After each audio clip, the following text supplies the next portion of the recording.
We got an unboxing, but first we're going to talk about a couple other things. Guess what? Finally made it in. I think this is the last rod out of all those ultralight and light rods I ordered off AliExpress. So we're going to get to that.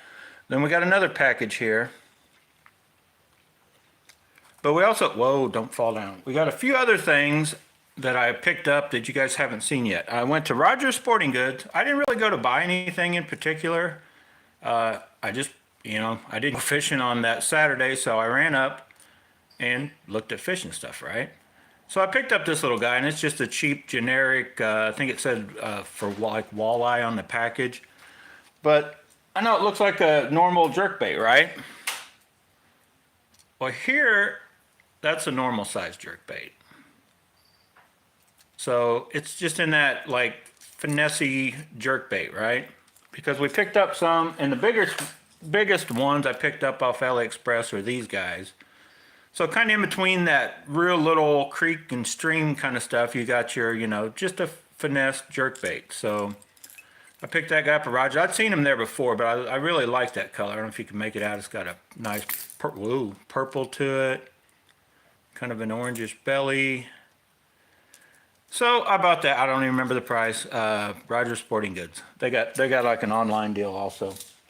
But I also keep these kind of baits, with my regular jerk baits and stuff. They're really, I mean, you can throw them on some of the upper end BFS stuff, but I won't be taking any of these to the little creeks and streams for sure. They'll go with me on my, anytime I think that a jerk bait might work, but the fish are either real small or the bite's kind of tough, I might try that.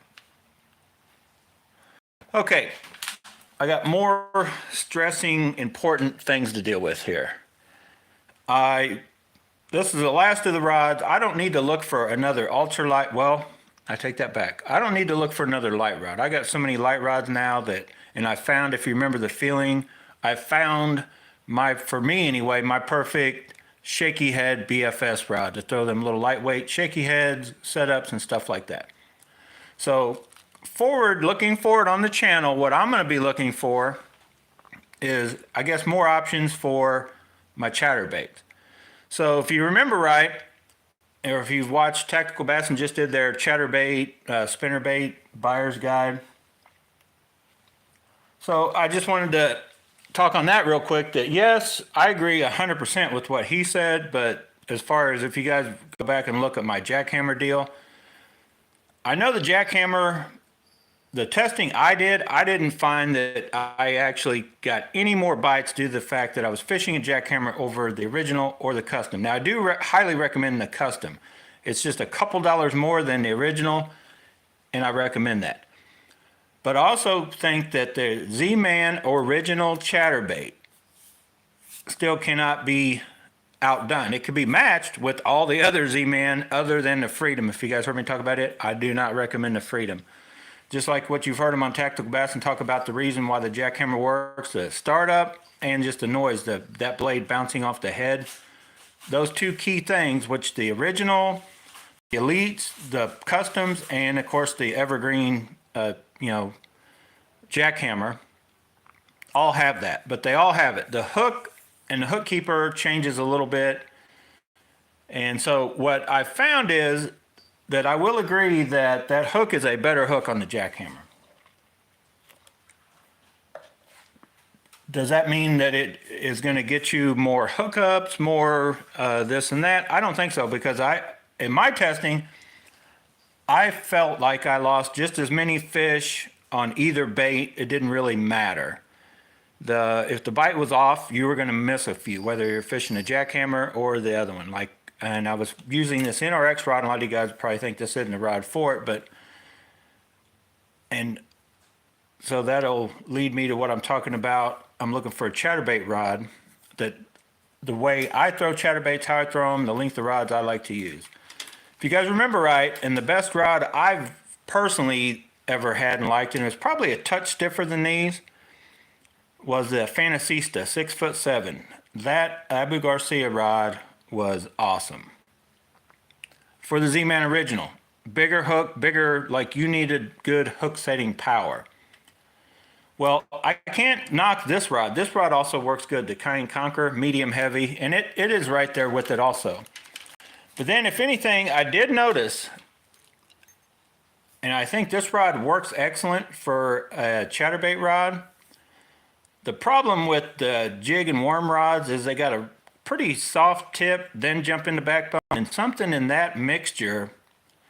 You would think jig and worm rod, and basically chatterbait's a bladed jig, right? But something about hook sets for that big original, I think the tip is just a touch soft for that big of a jig hook, because that is a huge hook if you ever look at a chatterbait. So what I'm trying to find is, because what my goal is to track down a rod in the 6'7" or 8, somewhere in that range, that will kind of work perfect for the chatterbaits, but can also be versatile for a few other things. And this, the video just went out today as far as my overall thoughts on NRX. Or they were, like I've mentioned, I don't know if any rod's worth $500. And if you guys know why I bought these back when the whole stimulus thing was around, I just was like, because of the channel, basically, I was like, well, I got to get them to try, because, if I'm sitting here talking like, oh, this rod's as good as an NRX or not as good, and like, how do you know if you've never actually fished them? Because up until almost 2 years ago now, whenever I first bought the first one, I had never fished an NRX. I've held them up at Rogers or wherever, but I'd never, fished one. Well, I have, thanks to this forever fall bite that's been going on this season, I pretty much logged 2 seasons in now with 3 different NRX rods. Well, 2. I've got one just kind of been set in the other 802. But I've had the 802 and the 803, and they're awesome rods. If you watch that video, I talked about, and it is hard to put them down, like, because they will work, and they will work for a lot of different things. You do not have to just use this for a jig or worm rod. I was using this, like I mentioned, for chatterbaits, and the jackhammers and the customs, that little bit smaller hook, I wouldn't call it sharper, just, I don't know, it's a little bit easier, I guess, to set the hook on them. That rod works awesome. So, can I help you, ma'am? You know how we were just talking about how you left me out yesterday? Yeah, here, hang on. Who's hanging on me or them? We got Vanessa in here asking me a question. What about it? You know how you left me out yesterday? No, and you didn't ask me if I wanted to go or anything? Okay. Just left me here by myself? Oh, yeah. Mm-hmm. Can you take me to Lucy's house? Nope. Please, it's a Nope. 5-minute drive. It's literally not far. Do you guys ever, where on my person, or on my truck does it say Uber? Right there. Anywhere. Please? Nope. Please? Talk to your mom. All right. She's not home. I gotta finish this video. I'm live. For how long? I don't know. I'm not driving you. Please? So anyway, I was up at Rogers Sporting Goods, and I came across this rod. Hello? Go upstairs, girl. I'm in the middle of something. So anyway, I picked up this rod. Ooh. The 13 Fishing Fate. Now, the ratings would have you think that this rod is just medium power, and so you're thinking, well, that's not going to be good for a chatterbaits, right? Half ounce, and I guess I should have mentioned that if you guys don't already know. Half ounce, roughly 3/8 or half ounce chatterbaits, mainly what I throw. This rod, very good build overall. I've got it weighted a little bit to balance it out. I don't know if I'll do it permanently or put a cap on it like you guys have seen me talk about in another video. But this rod has a stiff tip and overall power that I would call a little, it's more stiff in the tip than the 90 or 803. Maybe not quite as much overall backbone, which is actually good because you want to be able to set the hook, but then you kind of want one with a little give to kind of let the rod load up some and fight the fish. So I think this is going to be a good rod. And I also like the fact, let me try to hold, that it's actually, now I got to wait here on the NRX rod, but where the trigger is, it says it's 6'7", but I think it's less than an inch longer than the NRX, which is 6'8". But it's got a short down at the handle, which I like that. It's not real long, so you can maneuver it, easier to make like a roll cast type thing and all that. So I really like this rod. And the difference between this rod, the 13 Fishing Fate, it's a Fate Black, and I don't even remember the name. They had a lesser, their lower, the next, I guess, quality level down from this up there, 13 Fishing, and this rod was $79 up at Rogers Sporting Goods. The other rod is $59, the other lineup, and it felt not good. This has good, what I call good EVA feel. It's probably harder than some of the higher end stuff, but it feels soft to the touch, but it's firm. And then it's got the soft touch reel seat. All that feels good. The blank itself feels good. It doesn't have as many eyes as the NRX, but I was going to try to show you. But the overall size of the first, several are the exact same size, and then they go to like a kind of like a micro guide. But then the NRX, in case you guys don't know, they go right from like 3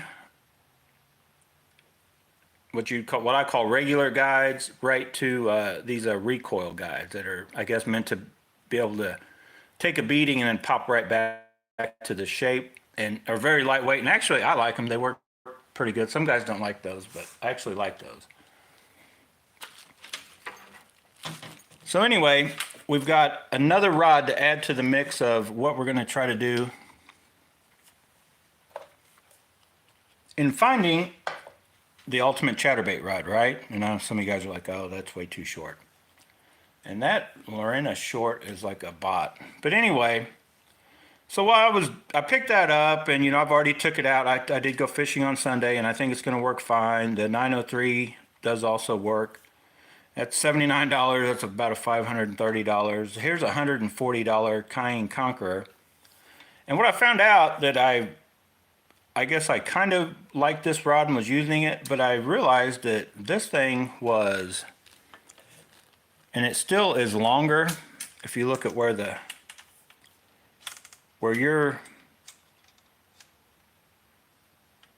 handle part is still longer, and I may cut more down, but guess what I did? Because I realized that I don't really like a super long handle on it, and I don't. I've got this Conqueror in a 6'10" that I cut down earlier, like when I first got it. So all I've done, I cut that much out, and I've yet to actually. Well, let me see. Let me show you. I haven't reattached this yet because I'm going to balance it. I just need to figure out roughly what weight reel will be going on here, and I'll be sticking some weight in there, sending that all back up. But I'm thinking I want it even shorter because I like how short this is, or the 909. I keep calling it a 9, the 803 for that matter. Because if you were just using this for something you're going to cast out, like I guess bottom bouncing type stuff or bigger, heavier stuff, but for what I'm using it for, chatterbaits, spinnerbaits, maybe certain size, bigger, possible cranks, I like the shorter handle. So anyway, I don't know if any more rods I'm going to be putting in the mix with that, but there's for future videos you'll probably see these three going head to head. And the reason I brought that up, Jay had commented asking about what rod I recommended other than that was comparable to the 802, and I had a video out a while back on the lightning rods. I've talked about them several, not too much this year, but a while back I talked about them a lot as far as they were. For the money, you can't beat the 39. They were 35 bucks. Lightning rods. So if you want like a entry level to power BFS type rod, that's something else you could look at. Would be the lightning rods. But I don't like the lightning rods for the same reason that I like the 13 fishing. I think it's a little, the power rating is underrated, and it's not really a medium. It's what I call a heavy medium, not a truly maybe a medium heavy. But that's the same reason I don't, the opposite reason that I like the lightning rods. They are actually way softer tipped than what the ratings will lead you to believe. So if you've never held one in your hand, this rod looks familiar. As I'm opening this, I would suggest, if you can get to a Bass Pro or somewhere that carries the lightning rod, to go get a fill of those, or these 13 fishing rods if you want like a kind of that, maybe not as stiff as a true medium heavy, but a very stout medium. This is the last, and then we're going to talk about the reel test. You guys want to talk about the reel test? Line weight 3 to 6 pounds, lure weight 1.5 to 9 grams. 6 to ultralight. So we're jumping ship all the way from the medium heavy, regular bait casting stuff. We're going to go back to our BFS stuff briefly. This rod I ordered, I don't know, a long time ago.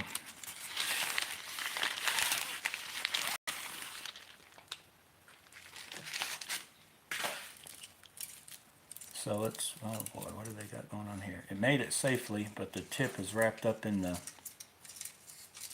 hang on. So we have a true, it's definitely a soft tip. Now this reminds me of the Toma rods. Just the overall, I think that may be real cork. Oh my goodness. Now this rod was cheap. I want to think this rod was only $18. Of course it took like forever to get here. In dog years, like 20 years.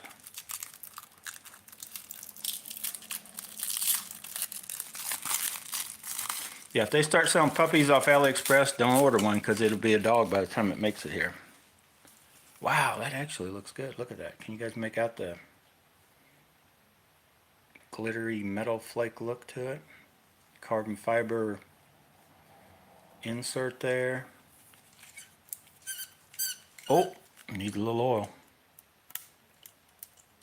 You know me, I'm one. Get that Band-Aid off as soon as possible. Don't wait around. Get a good look at it. Let me see if I can get a.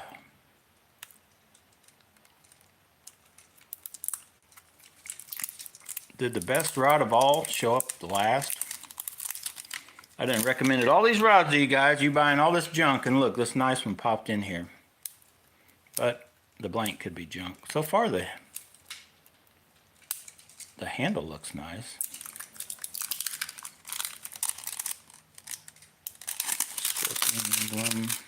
Oh my God, are you kidding me? I got it down here too.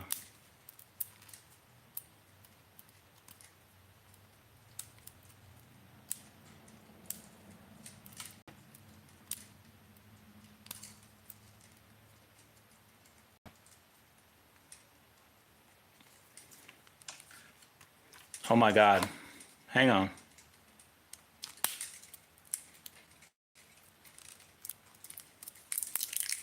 I can't do anything till I get unwrapped.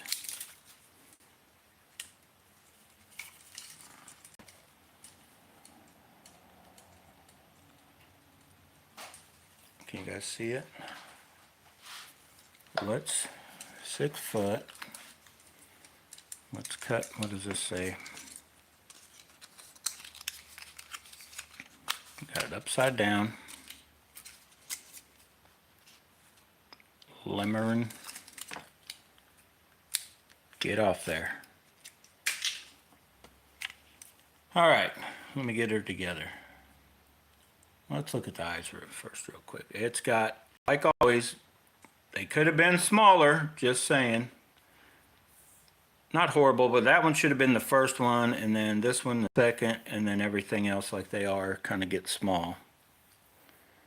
So we've got a total of 3, 4, 5, 6, 7, 8, 9 guides counting the tip.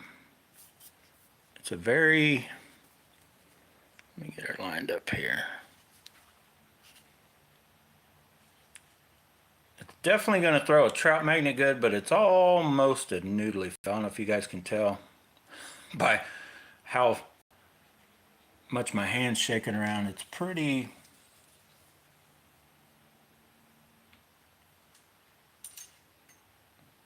light. And I'm going to tell, I'll probably end up snapping it. If you guys hear a snapping sound, that's me putting some pressure on it.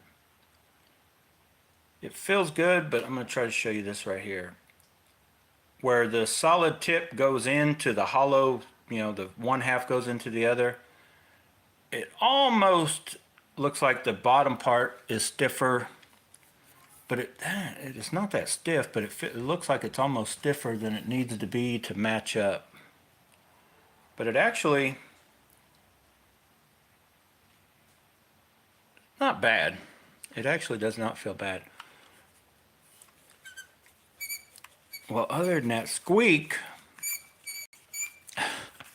the handle looks good. I'm going to double check it. Hang on. I want to make sure it's lined up. I don't know if you guys remember or not. I've had a couple of these show up that the real seat is not lined up with that first eye, and or this part, like it's weird, like they out of whack. I had that problem, like not so much this one because it's all made on, but you'll have some of these that have the split completely. These may be out of whack. You got to check everything. Now for some reason,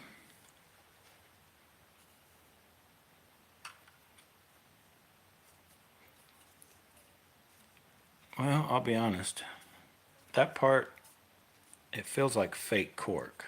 It feels soft. Some of these are so good at copying, it's hard to tell.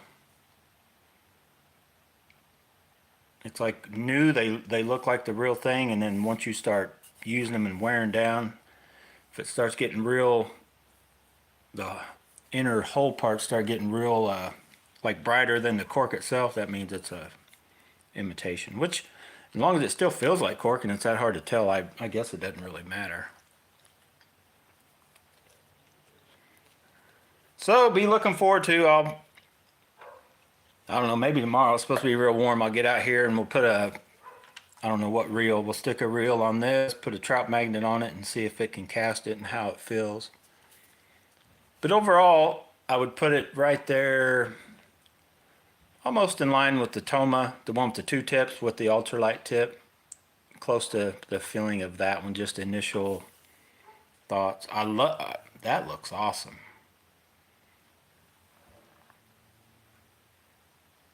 And it's kind of a green right through here, but then it goes to just black.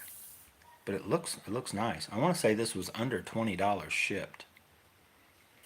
I got to double check and see if they're still available. You guys, I'll tell you all that when you actually see me out casting this. I'll look tonight and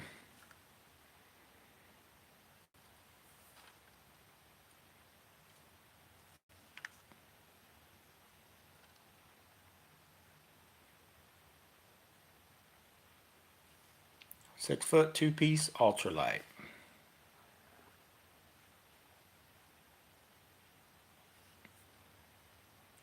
It says 1.5 to 9, but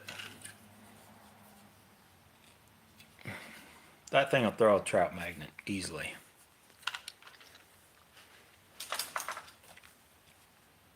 All right, finally, in this package here, we're going to do a little quiz here. You guys comment right now real quick, what do you think is in here that this will let me take over the reel test? What do you guys think it is? Is it A, a manicure set, so I can get my QVC fingers going? Is it B, a new updated scale?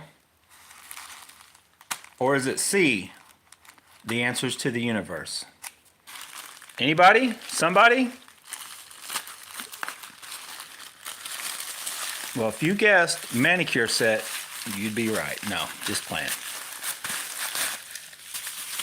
Just joking. It is a digital scale because once I saw that the Real Test had one, I knew I had to get one too. This sucker here, but no, seriously, the Real Test is who gave me the idea to get this one. I saw him weighing stuff on it. And I'm like, I need a better one, because what led me to know that I needed a better one, where did those come from? Did they throw those in there? So I just got this cheap, I call it cheap, I think it was $15 or $17. These are real cheap. I think this was like $3 or $4. But if you guys remember right, when I was weighing lingle, I think it was a lingle, but you know, sometimes you get to that, you need that extra dot on the other side to let you know, like, well, what is going on here? It's like point whatever. So if you guys remember the story with the lingle, and I've since put Roro spool bearings in it. I don't know if I really helped it or not. Our lingle spool was heavier than it's supposed to be. This thing comes with batteries. For that much money, it better. Oh, it comes with little foamy things to protect that from being jacked up. You didn't even come with, it comes with a, I think that's 50 grams to weigh it up, which I already did have that. RC Racing. Team Losi, baby. 50 gram. Put that in the back of your some of your cars when they get unsettled anyway. When they get a little unruly, like you would tune a spool. This thing don't have any batteries.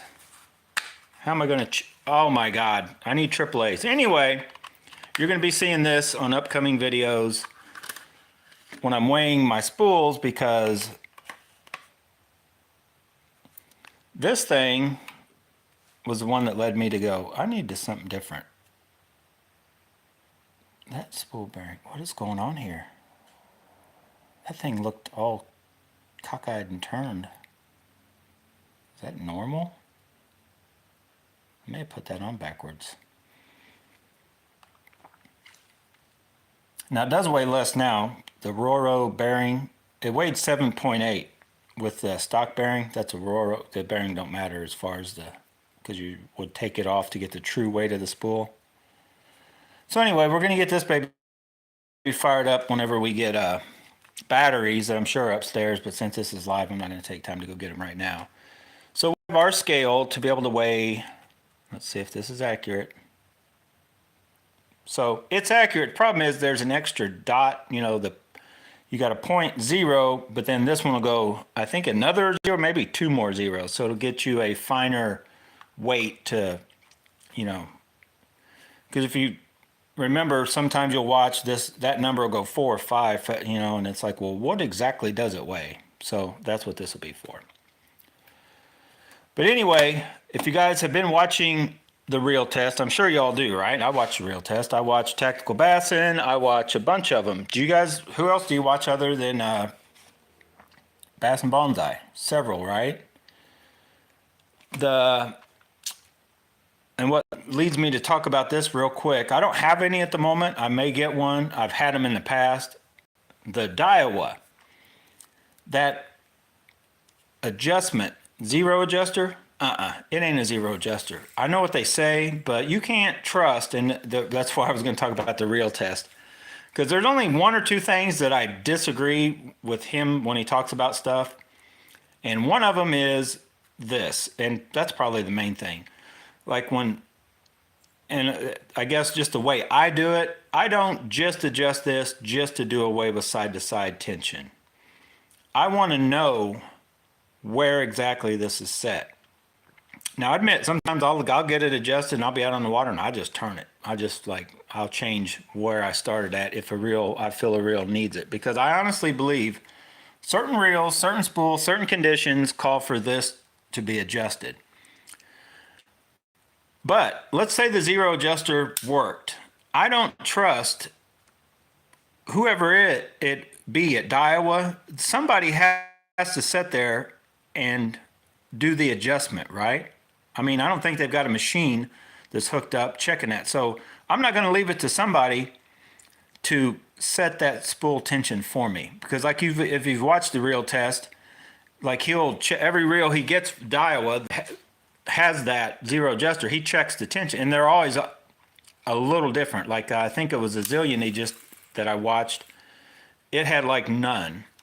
Some of them will have a little slop. I don't want this to move at all, and mainly just because when I'm casting, if it's doing this, it's going to or can affect the cast. I don't want it to wiggle at all, and just usually to keep me from creating a backlash when I'm not even paying attention, I want just the slightest little bit of tension on my spool. I want to still be able to not tell that I tighten this up, because if you go by what some people recommend or what I've heard over the years, and maybe how you'll teach somebody, if you crank this down, and I'll just readjust this one, and you can't turn that, you know what I mean? If you get it to where, say, a 1/4 ounce, 1/2 ounce bait is barely dropping, that's too tight. You can actually, you'll feel that. You'll feel some resistance because you're also, still turning that. That's still adjusted. Like that tightness doesn't go away. It's not just during the cast. That's for the entire reeling. So I guess I'll try to show you by this. So like, say you got that like that. You're putting pressure on the whole system while you're reeling. So what you want,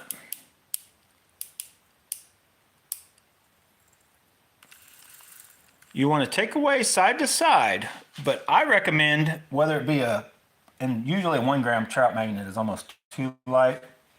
For years, I don't know, maybe only 3 or 4 years now, but it seems like forever, I've been taking just like this, the thing I used in 2 grams, 16th ounce crappie jig with the thing on, whether it be for BFS or whether it be my regular, the Aldebaran 30 or whatever I'm running. Even if I'm running 15-pound test and I'm throwing 1/2 ounce, 3/4 ounce baits on it, I stick this bait on the end of the rod all rigged up, and I want it to drop, and I want one or two I want it to start to do something, but I don't want it to just free spin. If you can't drop this bait and it hit and just completely fluff up, you need just a touch tighter. And then you can fine tune your settings from there, but I recommend you do it for all of your reels.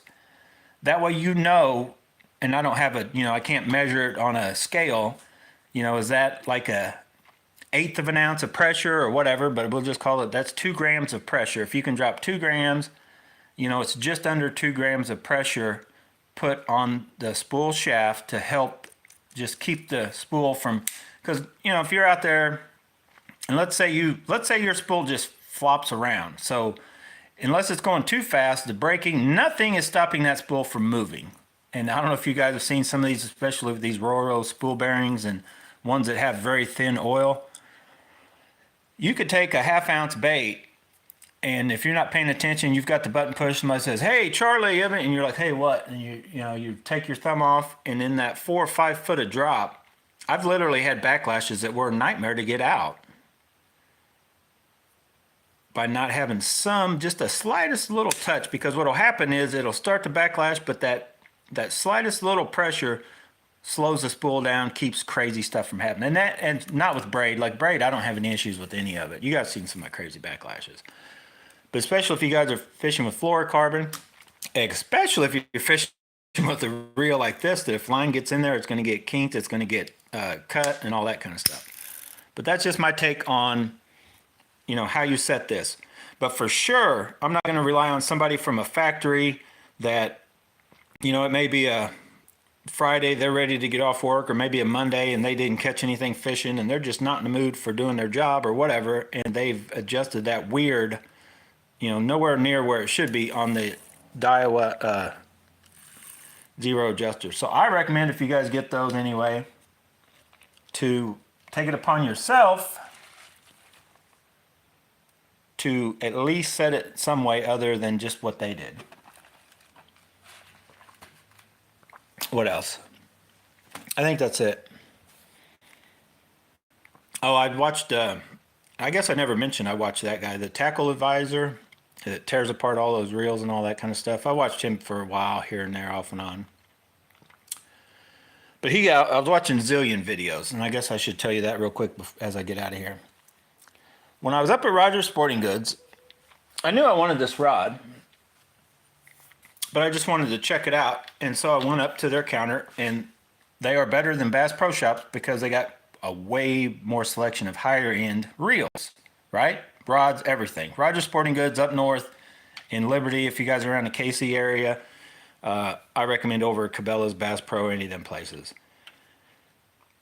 So I went up and I can't remember. I thought, oh, the first reel, I was like, let me see one of those. And they had the new Tatula. There's this new, I don't know, it's like a shinier metal.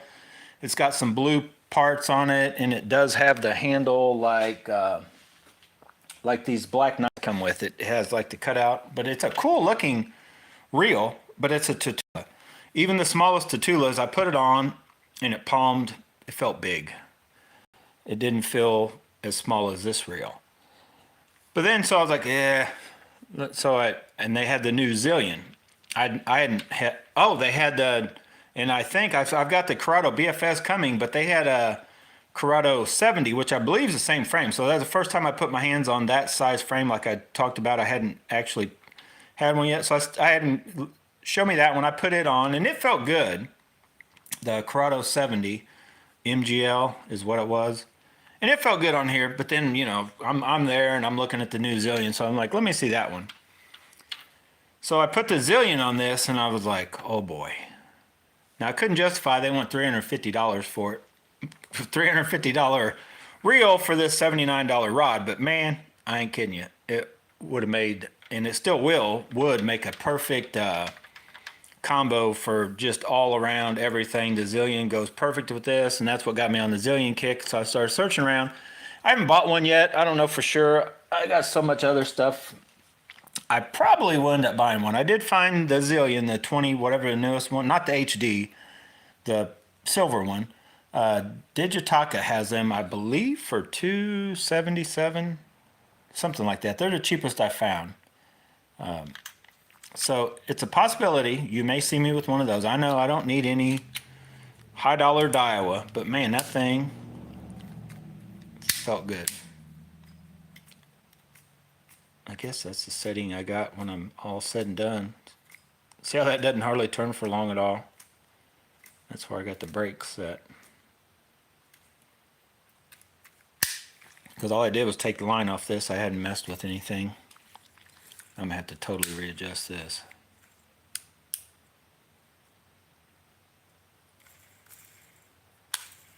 That's pretty good.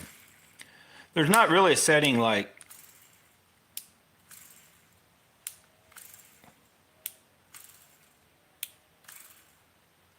I don't find that.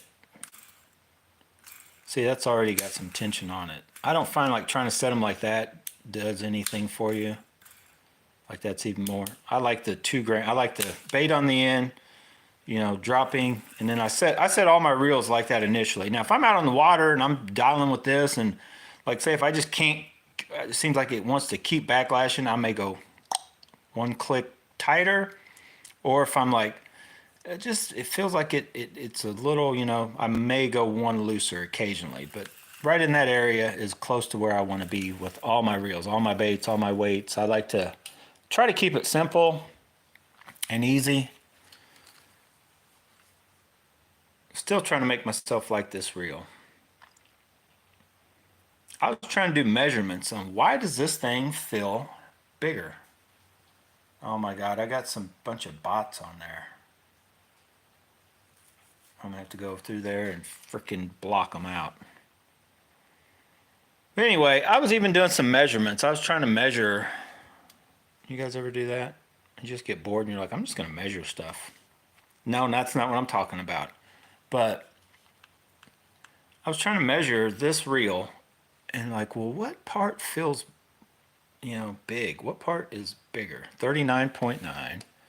So I was comparing it to like the lingual, and they feel like that is about the same. If anything, this is a touch taller right there. And then, so I'm gonna go back here and try to measure somewhere at the back where it first like starts getting, and if anything, I feel they're so close that I don't know. The measurements, this should feel the same, or if anything, a touch smaller, but it feels bigger, and I can't figure out why. And that's another thing as far as on the reel test, I was like, not just him, me, we all need to devise something, whether it be take a broomstick and then run 2 bars off of it with a cross beam that comes down, so you know 100% which reel sets higher, you know, on a reel seat than the other. And I need to just do it. I could make one so easy, but I just haven't done it. Because what you got to watch, which is tricky, some of these, this huge front section here, some of it drops below where the reel seat screws on, so it will actually, you know, it rides lower, or it can. You can't really go by, well, just measure this to this, because the lingle, it's hard to make out, is pretty much flush, or if anything, a little bit up. This reel is, and the easiest way is look from underneath.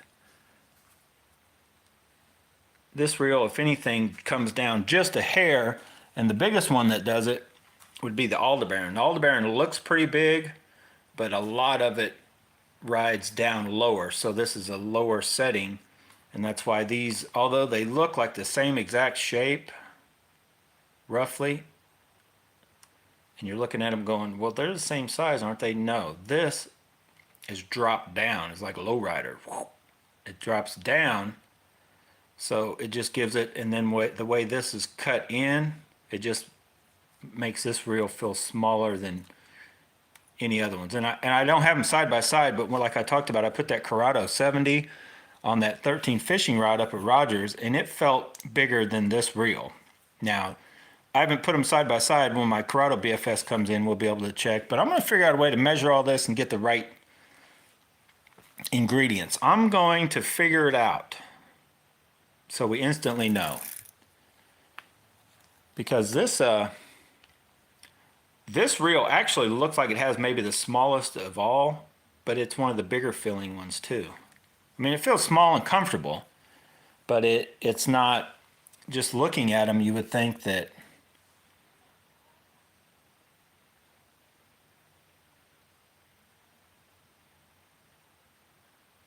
well, like these would be the same. And just like the reel test says, when you hold them different sides, some of them look different. Like typically whatever one I have here, I think the same way with his camera too. Whichever one's in your right hand looks bigger. And I think it's just in you're trying to get them even to your camera, as far as how far away they are from the camera can throw it off. But the easiest way, like I said, to measure would be to get like a broomstick, basically, an old rod handle, something, and devise a way, put 2 shafts, you know, arms coming up with the flat piece coming down, and seeing exactly where the highest part, how high that is. And then sometimes from here can make a difference. How far forward or back the reel is actually to the mount. Because some reels are like way different. I want to say the Aldebaran is, yeah, if anything, it's puts the reel back a little. I don't know. Anyway, just can't figure this reel out. Why I don't like the way it, and then actually it does palm, I think, a little smaller than this guy, which feels bigger than the PW100, even though it's not. It's just that that does set like a millimeter higher. So when you put your thumb up there, it makes it feel like a bigger reel. And that's one thing I did notice about the Tatula while I was up at Rogers. When you put a Tatula on, this rod, or any rod, And the reason this reel for sure feels smaller than a Tula, but the same reason the Zillion does, which a Zillion may actually be a smaller overall, is right here. This reel feels smaller than a Tatula or any of the older frames because they got this huge hump for that T-wing system to work, that when you put your thumb on it, it raises it up at least a millimeter or two. So it just feels like, and you're holding something bigger in your hands. So it makes it palm bigger. I know some of you are like, why are you even worried about that? But the way I palm, it's funny how when you're out fishing for like quite a while, it just, stuff starts feeling weird. Let's see what the lingual looks like on here. Now I've mentioned I recommend this reel even over the Black Knight 2 for a few reasons, but one of them is the fact that it just goes on anything. You stick it on any rod. Yep, looks good on it. Just looks nice. Looks good, goes with it. No problem. Feels good on all of them. So I need like 50 linguals. I got like 3 versions of it coming. Let's just try the Black Knight 2. Now the color wise, this is actually a good match because that sparkly black stuff,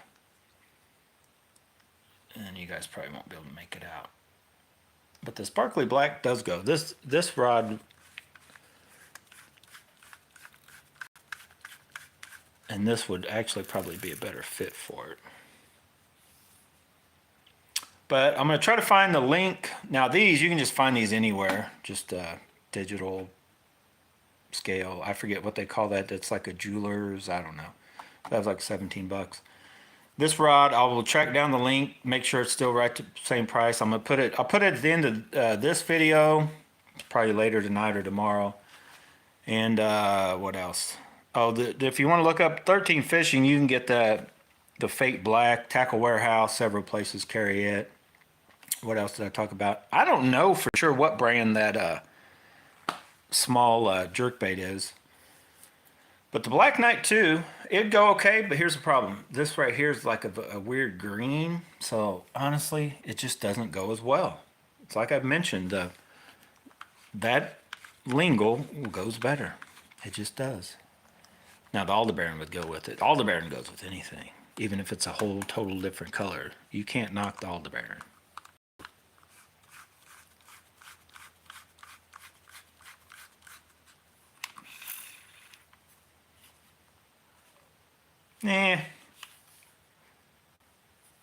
That being all shiny and sparkly kind of looks, I don't know.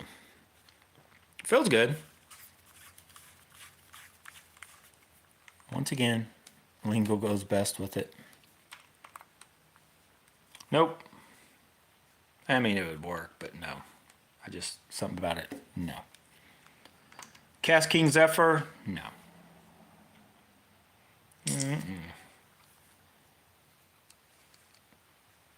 Hello. All right, what else? This may be a stretch.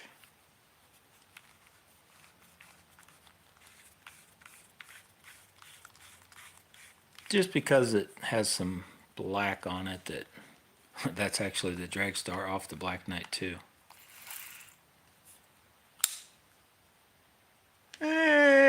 No. I'd say yeah, you could do it, but it just, no. There's better options out there. Like just a regular, if you got the Spirit Fox of black, I think they make a solid black one. It would go better on that probably. But the lingual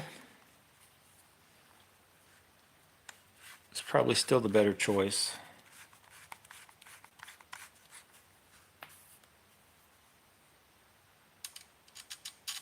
You just take a rod because the lingual is really 3 colors. It's gold, silver, and black. Most of your rods have black, silver, or black, gold. I mean, they don't, and then it would go with it. All right. Now I got coming the different versions. I got the one with the red, the one with the gray. Oh, I did buy, I guess I should tell you that, guys, that is I totally update you on what's going on with the channel, what to look forward to. I did buy the green one, the whatever green fox, whatever that thing is called. I got it coming. I still have not bought that Hunt House $30 reel. If my budget afforded me, I would buy the Hunt House reel and the Zillion, and we would do a $35, $350 reel shootout. Which one's best for the chatterbait to go on our 3 rods that we got coming up? But I don't know yet. I still may get both of those reels at some point. This week should be, because this is the first of all that other stuff I ordered off the sale, that whatever sale we were getting stuff off AliExpress. I've got the high-end rod coming, and that's one of the last rods. I got 2 more rods coming. They weren't bought with that initial batch. They were bought this last go-around. I've got another Lingle, another Black Knight 2. I've got the Dark Wolf Ultra coming on this batch with some different other baits and stuff. I've got my Perbero's camo lines coming in. Should be this week or the next. I mean, it should be pretty soon. All of it was ordered at the same time. Then a week later, I ordered the other Lingle versions, basically, and those should be coming within, they'll probably be after Christmas. But you never know. And the Corrado BFS were all ordered at the same time.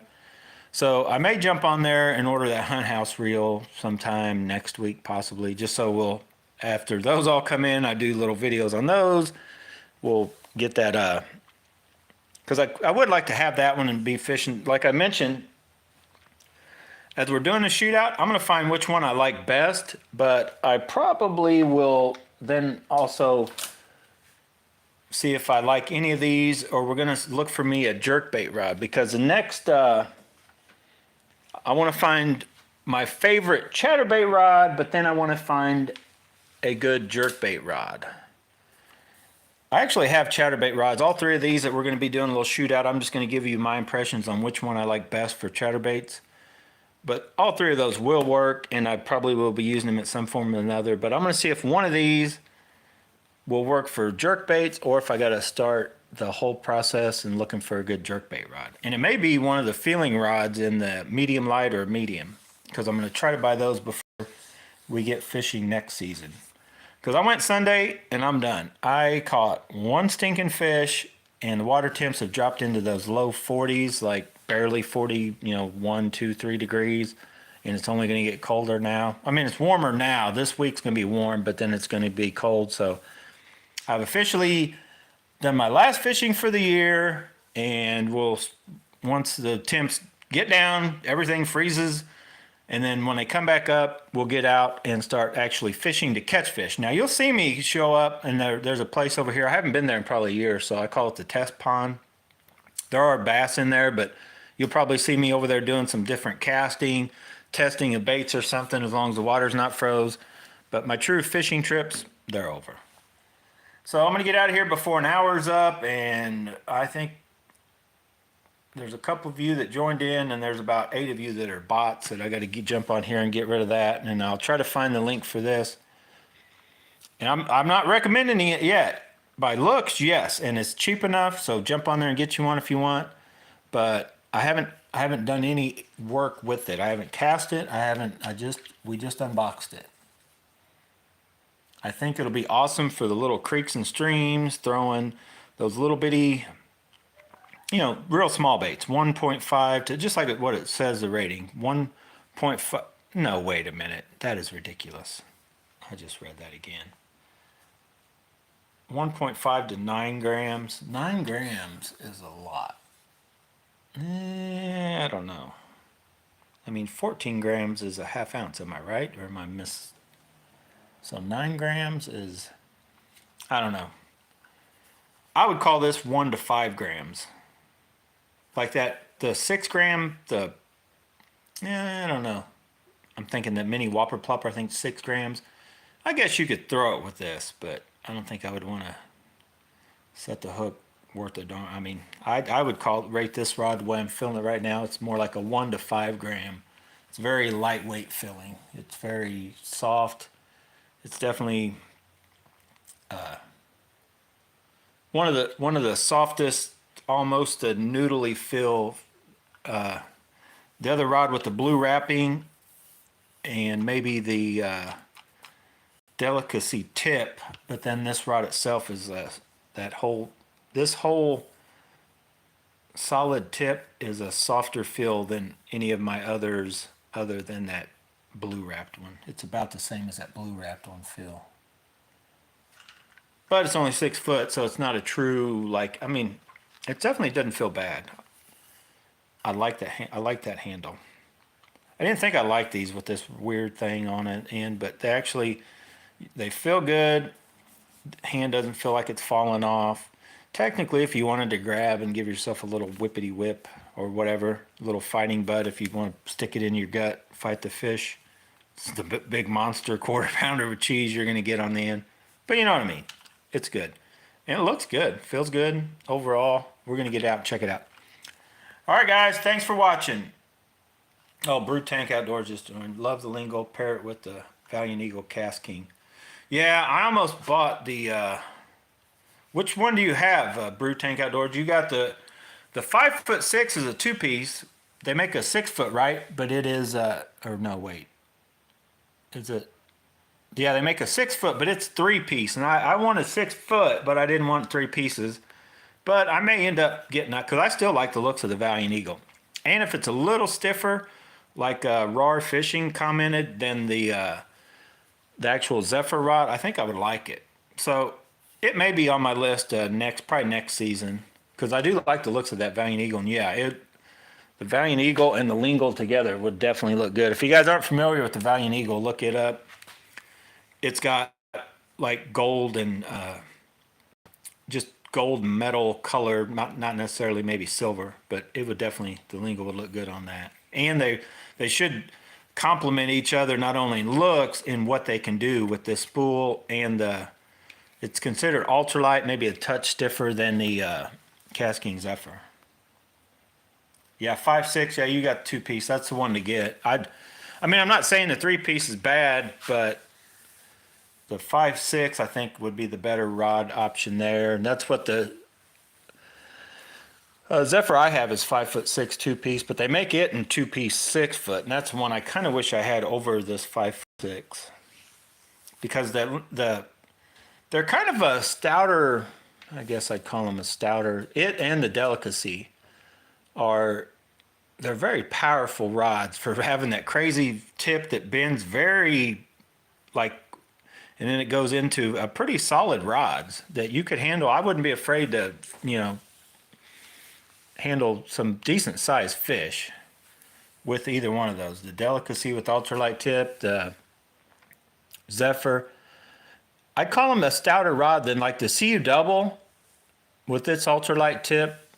And I fish it with the light tip and with cranks, and it's a good rod, but I would feel that rod, say if you put 50-pound test and just started pulling on them and see how much pressure you could pull on that rod compared to the Delicacy, or probably the Cast King Zephyr would even be more than Delicacy. I think the CU Double would snap first, then the Delicacy, then the Cast King Zephyr. That rod just has a feeling like it would take a ton, unless you turn it too much, and then you would cause a tip to break off. But if you're just straight pulling and using the full flex of the rod, I think the Zephyrs are hard to beat as far as the toughness for an ultralight. So I imagine that the Valiant Eagle is going to have that same kind of thing going too. But the CU Double is perfectly fine. I mean, you're dealing with 6, 8, 10-pound tests. Say me, I'm at an extreme at 10-pound test, but if I have my drag set, you're not going to snap any of those rods before your 10-pound test breaks.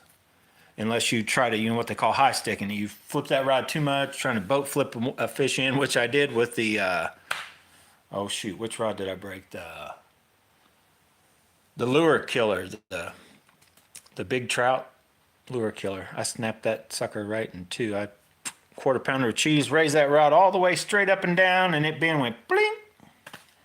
All right, guys, thanks for watching. Yeah, Brew Tank Outdoors just gave me an idea. Now I got to put that freaking Valiant Eagle on my list. I ain't getting it right now, though. Thanks for watching, guys. A lot more coming. If not tonight, probably tomorrow, I'll do another live stream. Probably be out casting with this rod, and maybe, I don't know, I'm tempted maybe with the other rods doing a quick little shootout video. But I've got over, I don't know how many rods, a ton. Thanks for watching. And oh yeah, the real test, I'm coming for you. Just playing. No, I'm not. The real test is very good at, oh, we went over an hour. Thank you very much, real test. And Tackle Advisor, do you guys watch them? Tackle Advisor is pretty good. Like, he'll tear it all down, let you know what he thinks, but, you know, I don't know. I do it all. I'll show you this, talk about that reel, unboxing, we're out on the water fishing. I'll be honest. I like doing a live stream, get it over and done with. I don't like all the whole editing and this and that. I try to do it on when I'm out fishing. I try to do as much as I can. I keep aware of what's going on and talk when I catch a fish and try to keep it short and simple. So when I get up here and start editing, it makes my life a lot easier. And if it's just a bunch of bull, I delete that footage and go right back to keeping it simple. Try to.